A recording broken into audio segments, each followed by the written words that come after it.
This podcast is Challenging Opinions and is presented by William Campbell.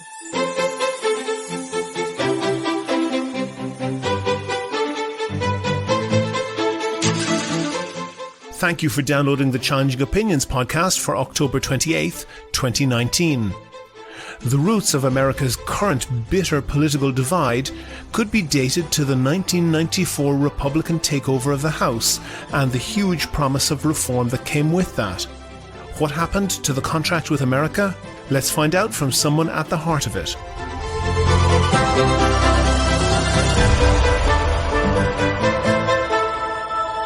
Challenging Opinions is the podcast where ideas are tested.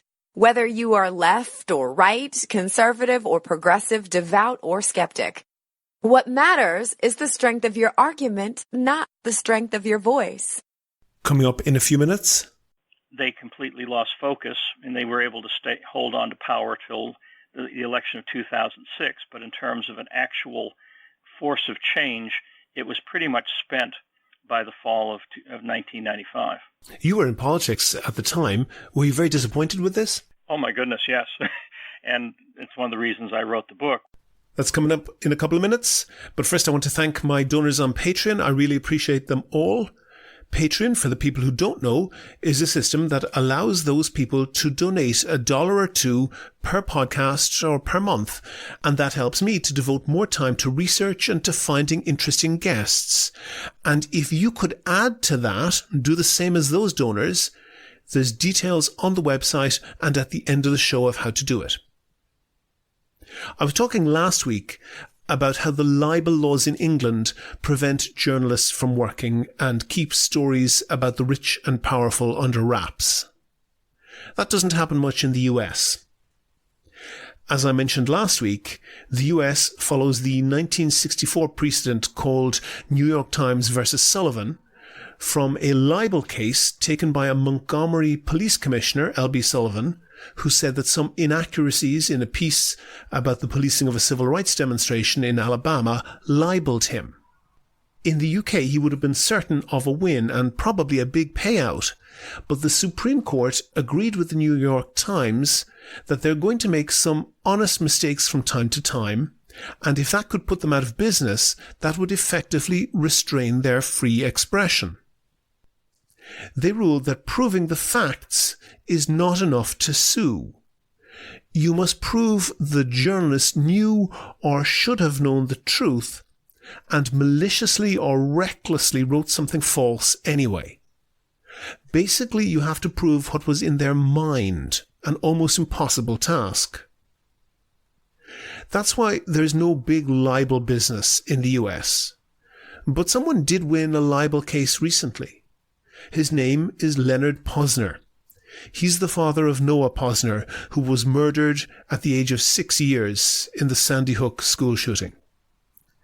The court ruled that James Fetzer, a crackpot conspiracy theorist, must pay him €450,000.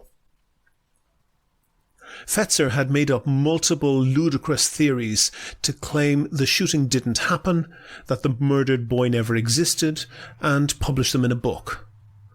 When, probably unwisely, Leonard Posner published his son's birth certificate, Fetzer accused him of faking it. Someone once said that every decision is made for two reasons, a good reason and a real reason.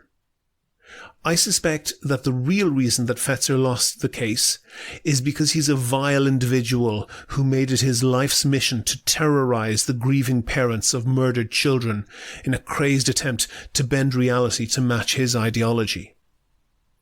But the good reason, the reason why it was possible to find against him legally, is because there was ample evidence that Fetzer had oceans of information to show that what he was writing was untrue, but he published it anyway.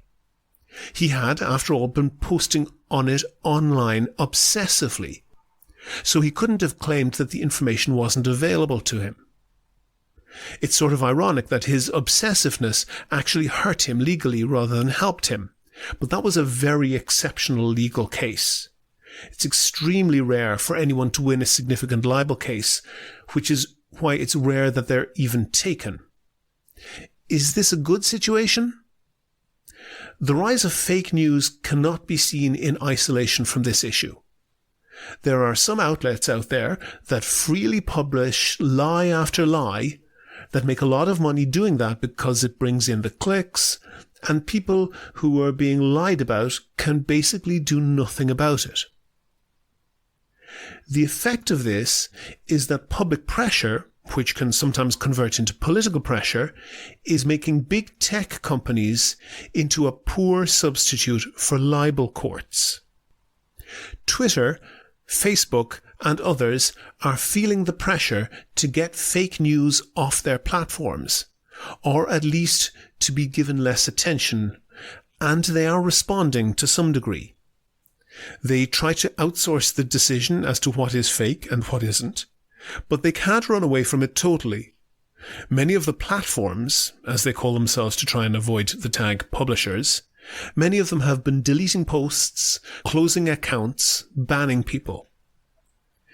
Conservatives in particular have complained about being victimized about this. Whether they're just being snowflakes or have a genuine grievance is another question.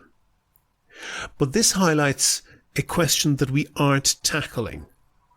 There's a list of things: no effective libel laws, frictionless publishing for everyone with a phone, social media companies not being a privatized judge and jury, and the defense of people who are the victims of merciless campaigns of lies.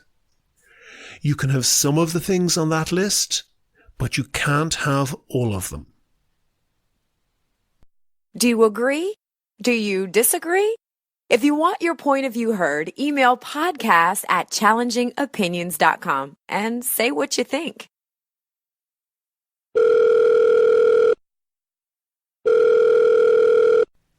In 1980, Scot Faulkner was the National Director of Personnel for the Reagan-Bush presidential campaign.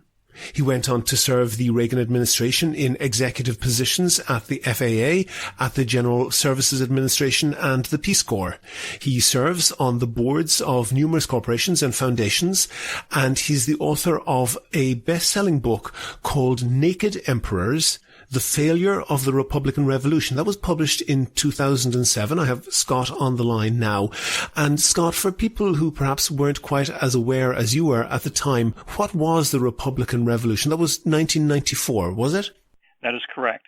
What happened was that from literally 1954 election until 1994, the Democrats had complete control of the House of Representatives. So the Republicans never even came close in taking control of the House. Mm-hmm. And in 1994, Newt Gingrich, who was a congressman from Georgia and who was the minority leader for the House of Representatives, the leader for the Republicans, came up with Contract for America, which was, for the first time ever, creating kind of almost like a European parliamentary manifesto. Mm-hmm. To say, this is what we're going to run on, and if we get elected, this is what we're going to do. And so it resonated with the public, and so for the first time since 1954, the Republicans took control of the Congress with great message discipline, which got them through the election, mm-hmm. and great hopes for actually making something happen.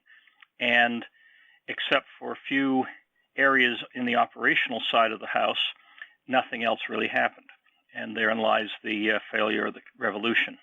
And Newt Gingrich at the time was an incredibly divisive figure. He had managed to use, this was really in the era before cable TV news stations had really taken off, but he had sort of made his own cable TV news station in the run-up to that election by just speaking on the floor of the House and being really very, very critical of the Democrats, and he had almost become a TV star on C-SPAN, if such a thing exists. He was very ideologically driven, wasn't he? Very much so. And you're right that the C-SPAN actually came in 1979, but still had a very limited audience because not many people had cable and all that back then. But as we got into the 90s, C-SPAN became more and more popular. More people had cable television, and so Gingrich used both, and his team. He had a huge network of sort of fellow fighters who used the 1-minute speeches at the very beginning of each daily session, and what they called special orders, which were allowed for members to speak after the main business of the Congress completed. And so they would use those in particular to lay out their case for for why Congress needed to change and what changes they were hoping to do. Okay. And Bill Clinton had won the election against George Bush Sr., perhaps unexpectedly. It's a year out, it would not have been predicted that he would have become the president, but he had stormed the election, unseated George Bush Sr., made him into a one-term president in 1992. In 1994, then there was this, as you called it, the Republican Revolution. You weren't the first person to call it. A lot of people called it the Republican Revolution. And they stormed into Congress with all sorts of plans. You say that they failed. I think that's an accurate representation of that, even though I think you're coming from the Republican tradition yourself. But why did they fail? What was the terms of their failure in your view? The pettiness and ego. What happened was that a lot of the Republicans, especially the older Republicans who had been in Congress for many years, they literally, during our transition period in December of 1994, as we were laying out the reforms, especially the operational reforms of the House, because there were lots of corruption issues which we can get into. And they said, we've watched the Democrats rob the place blind for 40 years. It's now our turn. And so we literally had a division within the Republican ranks of those who truly wanted to make change happen and those who really didn't. All they wanted to do was to now grab a hold of power and grab a hold of all the perks that came with it. And you mentioned the contract with America. This was one of the first really modern era campaigning tools. And for people who weren't around at the time, the Republican Party gave out credit card sized little cardboard bullet points of, I can't remember exactly how many promises they made, but it was incredibly resonant. I know that I think Frank Luntz, the Republican pollster, was heavily involved in testing the message. So it was maybe the first use of very, very sophisticated focus grouping and opinion polling as to what the election issues should be. Of those items, how many were achieved? Except for the operational changes inside the House, which are non-parliamentary, just how you run the restaurants and the telephones and all. Not a one of them made it through. What part of it was Gingrich said, and he had a 100-day plan. So just before their Easter recess break in the spring of 1995, he said, we will vote each one of these through the House of Representatives. And he did achieve that. But the Senate passed only a few of them, and Clinton vetoed all of them. So the result was that they had some great media in the spring of 95, but it didn't go anywhere after that, and they really didn't have a follow-up plan. There were lots of things, and my book talks about them, that they could have been doing in the spring to lay the groundwork for a much longer strategic change process, but they wanted to get the media sound bites, so to speak, and they got them by Easter of 95, and then you had the budget confrontation with Clinton that fall, which again they did not lay the groundwork for, and so by then they completely lost focus, and they were able to hold on to power till the election of 2006. But in terms of an actual force of change, it was pretty much spent by the fall of 1995. You were in politics at the time. Were you very disappointed with this? Oh my goodness, yes. And it's one of the reasons I wrote the book, was both because my role was as the first chief administrative officer of the House, and long story short, all of these corruption issues that arose in the early 1990s, dealing with the banking scandal, the post office scandal, the restaurant scandal, the gift shop scandal, a number of members of Congress actually went to prison over it. And so that was one of the areas where they said, we've got to make changes happen. They brought me in. They abolished all sorts of various offices within the Congress and consolidated all non-parliamentary and non-security functions under myself, or under my office, and actually made me a member of Congress with basically everything but non-voting, but voting. So I had unprecedented powers to rethink and reinvent Congress for the first time since the Continental Congress. And so that's a whole discussion, which is, again, in my book. But we were so hopeful that by basically freeing the Congress up from its corruption, making it more accountable, bringing it into the 21st century in terms of the information age and digital access, that we would sort of grease the wheels for a policy revolution, and that never happened. So a lot of us who were hoping that we would be the enablers for an even bigger sea change, to this day still stare at walls and just say, what could have been. Okay, and I want to move on from that because your book, I think, was published in 2007, which would have been very Correct. Close to the end of the George W. Bush presidency. It happened before, I guess you did all of the writing, before it was clear that Obama was going to be president. Correct. And politics, it seems, I don't want to make you sound old, Scott, but it seems like light years ago that politics has moved on so much since then. And really what I'm interested in is how that change in messaging has affected what has happened since. Do you think, and I know that you'll think that there were positive things in there, and clearly in terms of the organization of Congress, there were very important things happening. But do you think that sort of take no prisoners attitude and very hostile language that the Contract with America introduced into campaigning, do you think that has run out of control?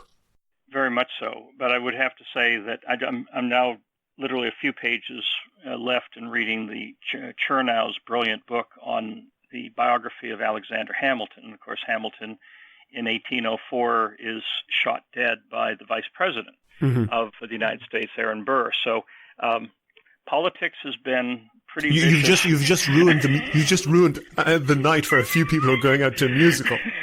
Yeah, that was right. A spoiler, I guess. But spoiler alert. Yeah, bit late now.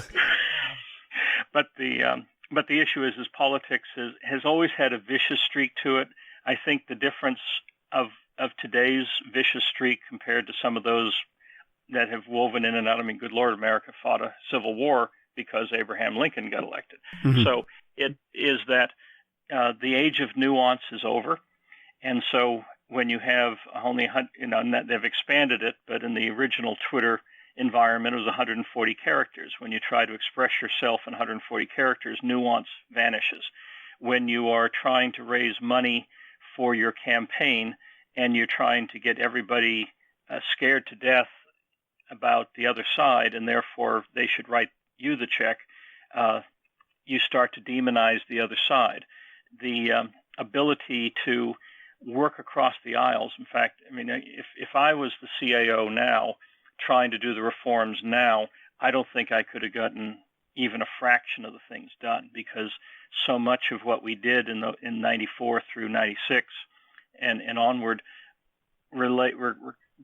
basically had to transcend politics. We had people on the Democrat side helping us out because we had to counterbalance the Republican old guard who didn't want the reforms at all. So bipartisanship is extremely rare nowadays, and there's a number of reasons for that. One in particular is the Republicans made a big deal about earmarks, and earmarks have been around, again, since literally the first Congress, but they had been getting out of control. They were more and more tied to political favors behind the scenes. An earmark is basically a member of Congress inserting language buried deep in a bill or a bill report saying, you will spend the money on this in my district or whatever. And it worked on a lot of fronts, but as waste started to be exposed, and especially the quid pro quo corruption began to be exposed, they said, let's get rid of earmarks. Well, one problem with that is that it was a calming function, because if somebody was adamant against a bill, you could go and say, that bridge you've wanted for 20 years to take care of that bottleneck in that one town of yours, we'll put it in the bill if you just shut up for a while. Yeah. And so the carrots were no longer there. That only left them with sticks. And the sticks are what we're seeing every day play out in social media and cable television. The ways that politics has coarsened, do you feel in any way guilty about that? There was the seeds of that, particularly maybe in the George Bush Sr. ads in that presidential campaign, the Willie Horton ads I'm thinking of in particular. Yeah. Do you feel any irk of guilt there? Well, I was not involved. Actually, at that point, I was I was finishing at the FAA at the time, so I was not involved with the '88 campaign. Although Lee Atwater was a longtime friend, right up, and my wife was actually a friend of his right up to the point of being at his deathbed. So we knew him. He and I shared an office during the transition in '80-'81. But that was quite an ad. I think at that point, Dukakis, because of the famous or infamous tank footage and other things, he was going to lose anyway. And so this was kind of rubbing it in. I again come from the Reagan era where you're looking at a little more positive approach. I mean, Reagan would he would give as good as he got, but his main messaging was always this morning in America, the shining city on the hill, a very uplifting, all-encompassing worldview, which unlike Obama's campaign, right. And so the result was that those are to me, politics should be a positive force, but in this day and age, we have no, especially on the Republican side, or conservative side, whichever you call it. There are no real adults. There are no real philosophical guidance. Again, when Reagan came in, you had the intellectuals like William F. Buckley and others out there who were writing large books, and there was an actual philosophical core to what was happening. Nowadays, there is no philosophical core, and so the result is everybody is just wanting that 5-minute soundbite on Fox News, or the Twitter explosion for a news cycle that might only last a few hours, and that's not the way to think strategically. Steve Bannon thinks that he's the philosophical core.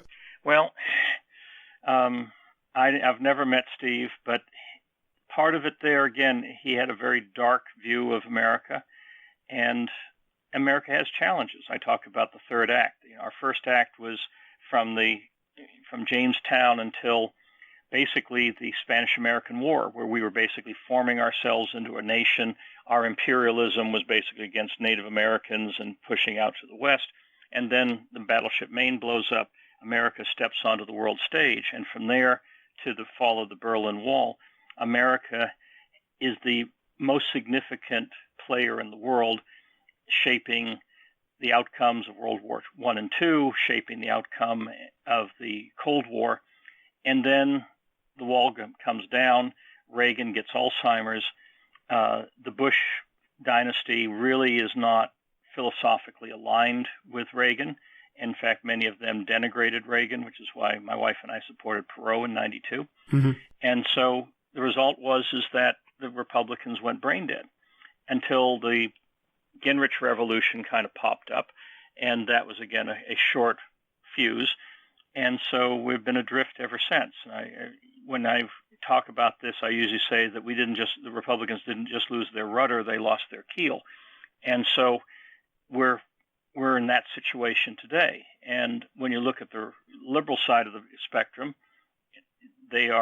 some people call it Trump derangement syndrome, but you have so many people who were banking on Hillary winning in 2016, and they just can't get over it. I've lost not as many elections as I've won in terms of the campaigns I've been on, but you lick your wounds, you learn your lessons, you say, I'm not going to do that again, or maybe I should have knocked on this many more doors, or in the case of Hillary, she should have gone to Wisconsin when she didn't.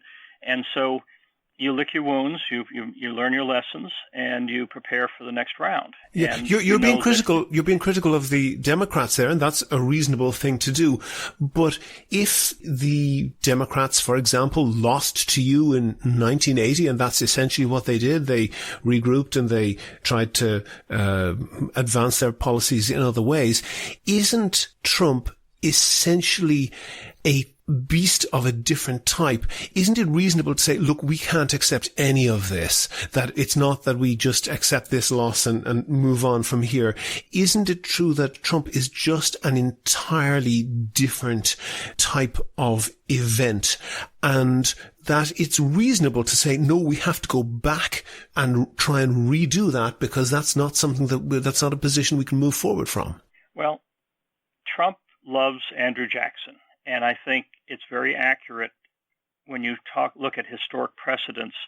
Andrew Jackson was the first true populist, and he really founded the Democrat Party, because up until then they were called either anti-federalists or they were actually called Republicans. Jefferson ran as a Republican, and so, but it was obviously very different definition than today. But you had these erudite, landed gentry, elite intellectuals in Jefferson, and then Madison, and then Monroe, and the public, especially with the push to the West in America, you had a lot of down, salt of the earth pioneers, and they were looking for someone who would kind of come into Washington, kick the table over, and kind of do something very different, which Andrew Jackson did. He ended up being censured by the Congress. He did the Trail of Tears, which to this day Native Americans in America will hold it against him, and rightly so. And so when you look at Trump, he's not a real Republican. He's not a real conservative. He's certainly not an intellectual leader the way, because like Reagan, he had his own radio show, he had columns and things. Mm-hmm. So you have a person who got into office because, once again, starting with the Tea Party, you had a whole movement in America that just wanted someone to come in and kick the table over.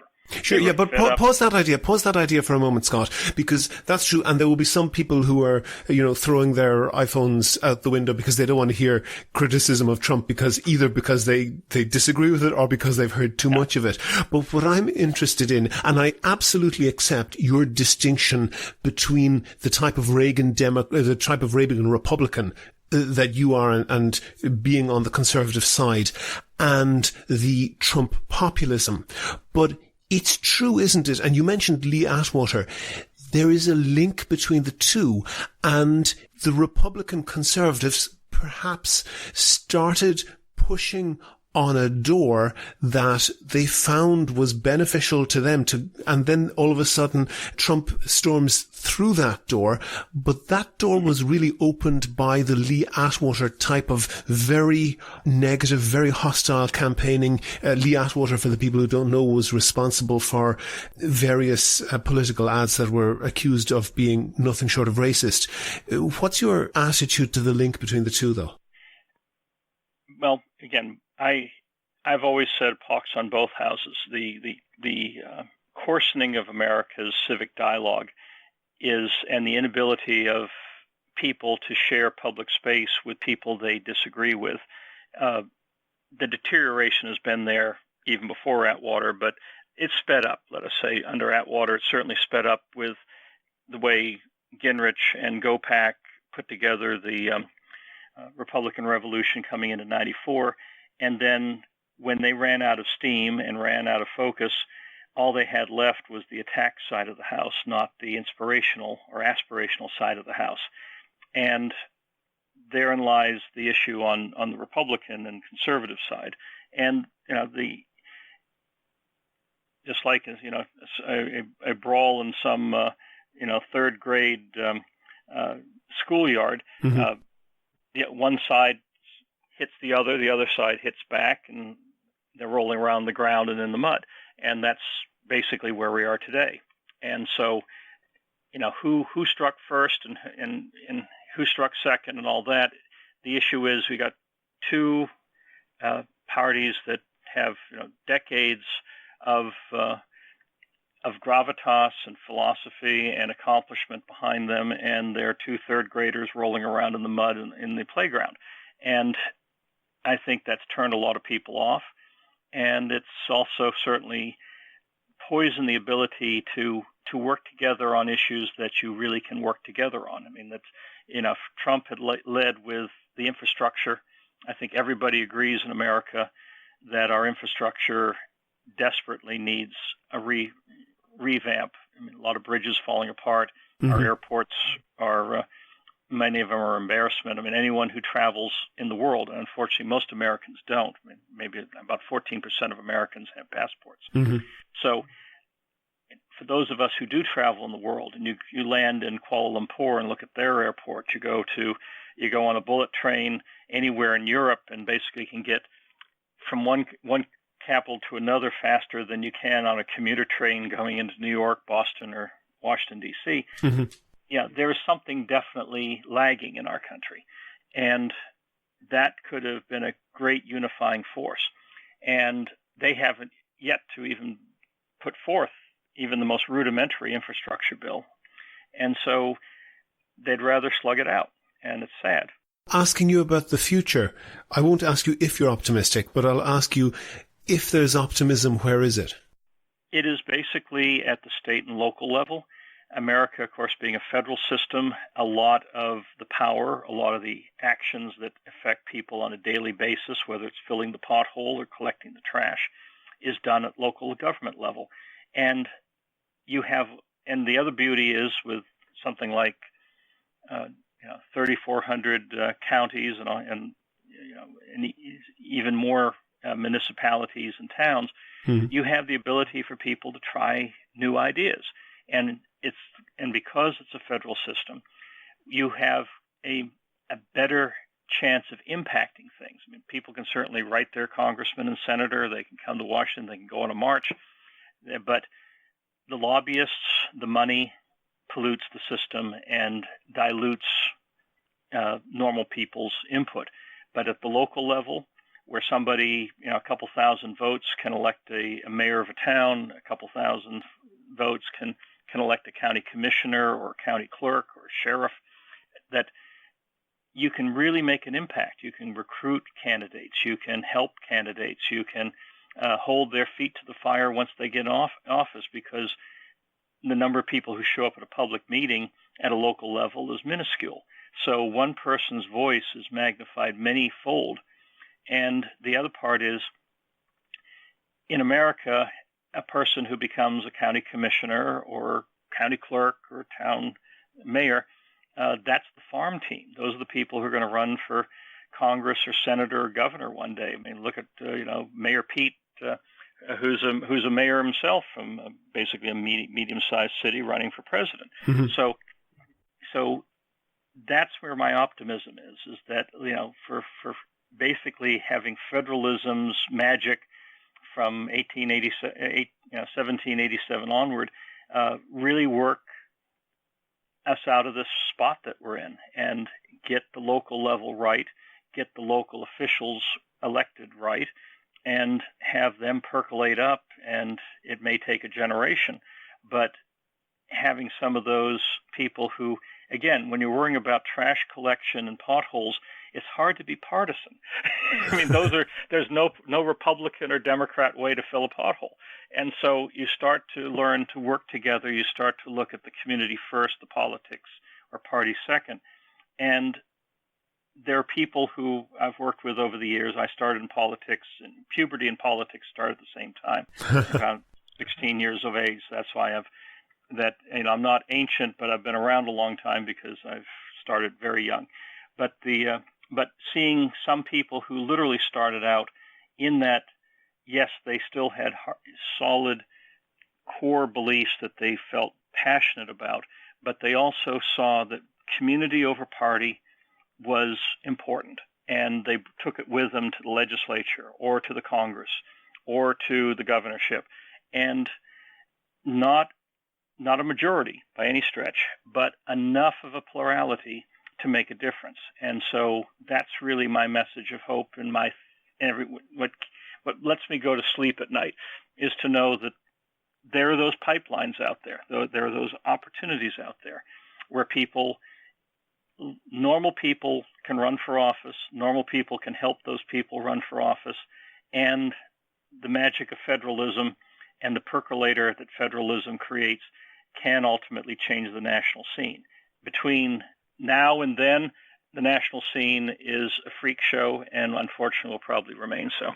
Scot Faulkner, author of Naked Emperors, The Failure of the Republican Revolution. Thank you very much for talking to me. It's a pleasure. Thank you. Have you read a blog post or an opinion piece that you think is really right or really wrong? Tell us why. Email podcast@challengingopinions.com and let's discuss it on the next show. Go to the website for sources and links to what we were talking about. And while you're there, please like the show on Facebook, follow @ChallengingO on Twitter, and follow Scot Faulkner @ScotFaulkner53. And get in touch with me if you can suggest a guest or a topic for a future show. Also, thanks to everyone who's signed up as a patron on Patreon. I really appreciate them. They help me devote more time to research and to getting new guests. And if you could do the same as them, donate $1 or $2 per podcast or per month, you can do that at patreon.com/challengingopinions, or you'll find a link on the website. Also there, you'll find out how to subscribe to the podcast for free on your computer, on your phone, or by email. It's all at www.challengingopinions.com. Coming up next Monday, that's November 4th, I'll be talking to progressive columnist Michael Talberg about the standards that the Democrats should hold themselves to. The Challenging Opinions podcast is produced and presented by me, William Campbell. Thank you for listening.